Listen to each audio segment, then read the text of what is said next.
আজি যিসকল সংবাদদাতা ইয়াত উপস্থিত হৈছে তেওঁলোকক মই আন্তৰিক ধন্যবাদ জ্ঞাপন কৰিছোঁ।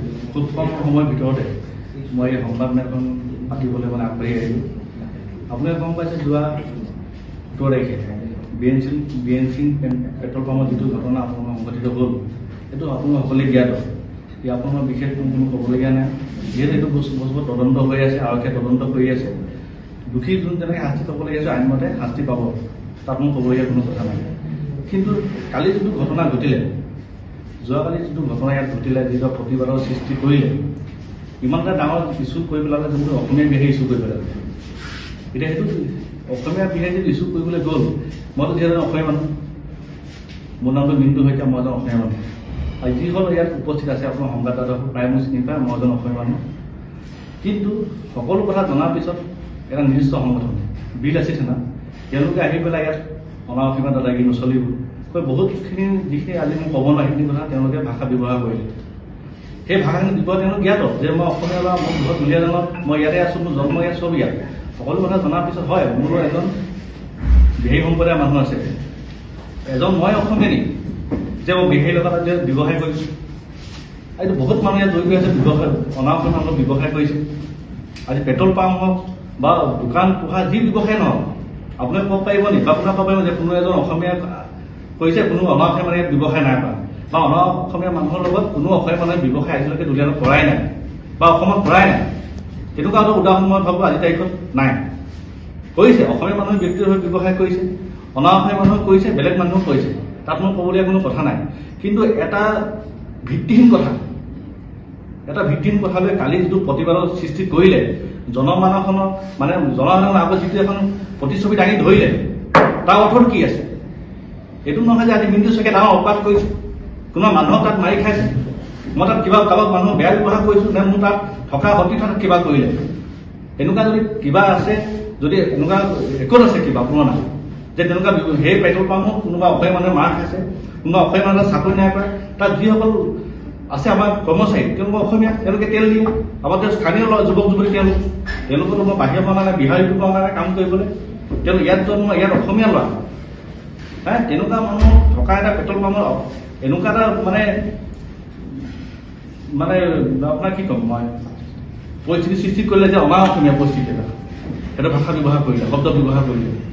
তাৰ ওপৰত মোৰ এইটো খুব আছে যে সেই সংগঠনটো আজি দুলীয়াজানত বহুত সংগঠন আছে, নাম নেজানিলেও বহুত সংগঠন আছে। তেওঁলোকে দিবলৈ আহে, কথা পাতে, কোনোবাই কিবা সহায় দিছে আমি দিওঁ, কোনোবাই বোলে আমি যাওঁ তেল 2 লিটাৰ দিওঁ, 3 লিটাৰ আমি যে পেট্ৰলটো কি দিম, পেট্ৰল দিলে দিম, আমি টকা পইচাটো দিব নোৱাৰোঁ। আজি কোনোবাই টকা পইচা দিছিলে আমি দিব পাৰিম, দিম বোলে কোনোবা দুখীয়া মানুহ দিছে 100 টকা দাদা দিয়ক, কিবা সহায় কৰক, আমাৰ অসুবিধা আছে আমি দিম। সেইটো নকয় যে টকা পইচা নিদিম, দিম। বিহু মেলা পাতে বোলে আমাৰ আজি ডিজাইন লাগে বহুত দৰকাৰী, আমাক চাউলে 10 কেজি দিব, আমি দিওঁ, পইচা দিব আমি দিওঁ। কিন্তু এখন লাখ টকা বাজেট, যেতিয়া কোটি টকা বাজেট লৈ আহিব, কওকচোন এটা পেট্ৰল ডিপুত কোটি টকা বাজেট লৈ আহিলে কিমান যুক্তিপূৰ্ণ কথা আজি তাৰিখত? এটা অসমীয়া মানুহে যে ডিপু চলাই আছো, এটা এখন কোটি টকা বাজেট লৈ বাৰে বাৰে যে আহি কয় যে আমাৰ কি হ'ব? আমি কোটি টকাৰ পৰা আমি আজি পেট্ৰল ডিপুত যদি আমি গোটেই পেট্ৰলখিনি বিক্ৰী দিওঁ, আমি কোটি টকা নাপাওঁ। আমি কেন পাম? গোটেই পেট্ৰল ডিপু এক গাড়ী পেট্ৰল আমি বিক্ৰী পেলাই 10-15 আমি প্ৰফিট পাওঁ। আৰু গোটেই যদি প্ৰফিট নালাগে, গোটেই তেলখিনি দি দিলেও আমাৰ 6 কোটি টকা নোলায়। সেই পৰিপ্ৰেক্ষিতত যেতিয়া আমি ক'লো যে কোনো পক্ষেই সেইটো গ্ৰহণযোগ্য নহয়, যিটো আপোনালোকে আমাক দিছে দিয়ক, আমাক এটা সীমিত তেল 5 লিটাৰ লাগে, তেল 10 লিটাৰ লাগে, সেইটো আমাক দিয়ক। কিন্তু কোটি টকা 6-7 টকীয়া এখন বাজেট আমাক দিব লাগে নেকি? এতিয়া সেইটো বস্তু আমি ক'লো যে কোনো পৰ্যায়টো বস্তু গ্ৰহণযোগ্য নহয়। আগত আপোনালোকে দিছিলে, বেলেগ মালিক আছে, বেলেগ কথা আহিছে, আমি নোসোমাম। কিন্তু আমাক কিয় আপোনালোকে হেৰি কৰিছে, এইটো বিষয়ে আমাক কিয় টানিছে? আমিতো এই বিষয়ে কোনো সোমাব নোৱাৰোঁ নে, আমাৰ বোলে এইটো লাগিবই, আমি কথা পাতিম। কিন্তু আমিতো কথা পাতিবলৈ নিবিচাৰৰ কাৰণে কাইলৈ গোটেই ঘটনা যেতিয়া হ'ল আপোনালোকে দেখিব, আৰম্ভণিৰ পৰা যে 17 তাৰিখৰ পৰা চাই, যদি 17 তাৰিখৰ পৰা চাই এখিনি ল'ৰা 20জনীয়া 30জনীয়া এটা দল আহি ডিপুত আক্ৰমণলগীয়া কথাটো কি আছে?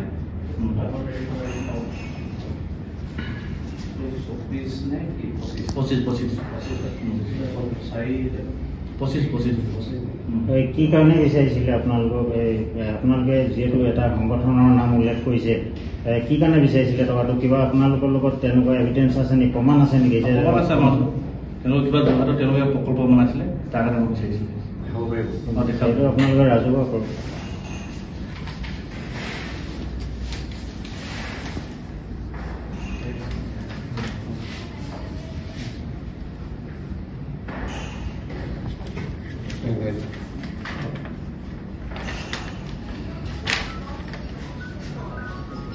কিমান টকা আপোনালোকৰ এষ্টিমেট দিছিলে বাজেট? প্ৰায় 7 কোটি টকা।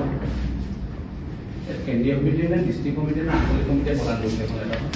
ইয়াত আছে শ্ৰী ৰন্টু পানী ফুকন মুখ্য সচিব বিল আছিল না, কিন্তু আমি যিটো গম পাইছোঁ মোৰ কৰ্মচাৰীতে ৰন্টু ফুকন বোলা মানুহজন অহা নাই বা কোনো মানুহ তেওঁলোকে চিনি নাপায়। তেওঁলোকে 2টা ফোন নম্বৰ দি গৈছিলে যোগাযোগ কৰিবলৈ, 2টা ফোন নম্বৰ ইয়াত লিখা আছে, ফোন নম্বৰ 2টা। তাৰপিছত তেওঁলোকে 2বাৰ ফিজিকেলি আহিছে তাত লগ কৰিবলৈ কথা পাতিবলৈ, কিন্তু ৰন্টু পানী ফুকন আহিছে, কোন আহিছে আমাৰ হিচাপটো চিনি নাপায় ন। কয় যে কি হৈছে, মালিকে কি ক'লে, মই যিটো আপোনাক ক'লো অলপ আগত যে ইমান টকা মালিকে দিয়া কোনো সামৰ্থ্য নাই দিব লাগে। এটা পেট্ৰল ডিপু চলাই 7 কোটি টকা দিয়াত আজি ভাবিছোঁ গোটেই ভাৰতবৰ্ষতে এনেকুৱা মালিক ওলাব যে 7 কোটি টকা এটা অনুষ্ঠানত দিব পাৰিব।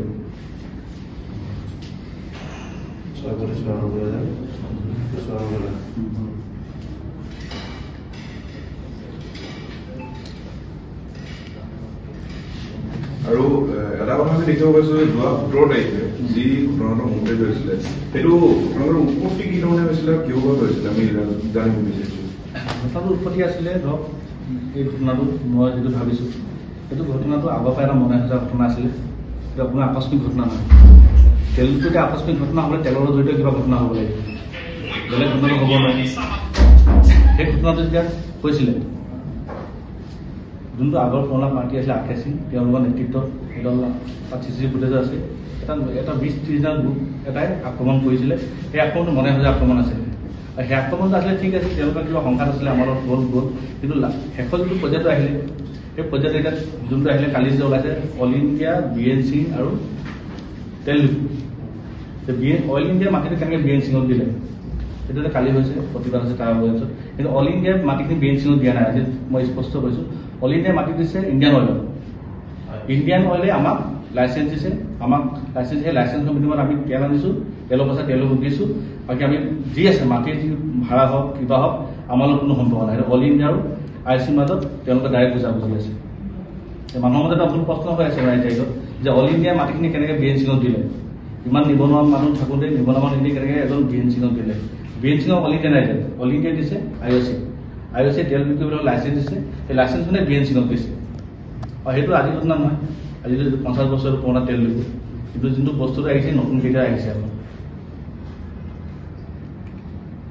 এটা কথা আমি চাব পাইছো বিভিন্ন সংগঠনত এটা বাতৰিতে ওলাই আছে যে IOCয়ে কি ধৰণে আচলতে BNC দিয়া হৈছিলে, আৰু BNC পৰৱৰ্তী সময়ত দেখা পোৱা গৈছিলে বিভিন্ন বেলেগ বেলেগ প্ৰতিষ্ঠানত 2টা প্ৰতিষ্ঠানক ইতিমধ্যে দিছে। তেওঁলোকে সেইটো কৰিব পাৰে নে নোৱাৰে? আমি IOCৰ কথা পাতিছিলোঁ, যেতিয়া ভিতৰৰ কথা হৈছিলে আমিতো ইমান ধৰক ডিপাৰ্টমেণ্টৰ ভিতৰৰ কথা নাজানো। এতিয়া IOCৰ কথা হ'লো যে এনেকুৱা ভিতৰৰ কথা সৃষ্টি হৈছে আমাৰ তেল ডিপুত দিয়াটো লৈ যে এগ্ৰিমেণ্ট কৰি বা কাৰোবাক আপুনি অথৰাইজ কৰি দিব পাৰে। তেতিয়া IOC আমি লাইচেঞ্চ দিছোঁ, লাইচেঞ্চ হ'লে কাৰোবাক অথৰাইজ কৰি চলাব পাৰে, ব্যৱসায় লেনদেন কৰিব দিবলৈ পাৰে, বা সকলো স্বাস্থ্য পাম্পটোৰ কাৰণে দিব পাৰে, সেইটো কোনো তেওঁলোকৰ আপত্তি নাই। যিহেতু ইমান মোটা অংকৰ এটা আপোনালোকক আৰ্থিক সাহায্য বিচাৰি আবেদন কৰিছিলে এটা সংগঠনে, আপোনালোকে ইয়াৰ ওপৰত কিবা প্ৰশাসনক অৱগত কৰিছে নেকি বা এই বিষয়ে প্ৰশাসনক জনাইছিলে নেকি বা জনাইছে নেকি? আমিতো ইমান দিনে ভাবিছিলোঁ এইটো বস্তু যেতিয়া আমাৰ গিৰিজ আছে আমাৰ নিজৰ এটা জাতীয় সংগঠন, তেওঁলোকে এটা ডিমাণ্ড দিছে থাকক, যদি আমি পাৰোঁ কিবা এটা মিলা মিছা আমি কিবা এটা দিম, কিন্তু তেওঁলোকক কথা পতা নাছিলে।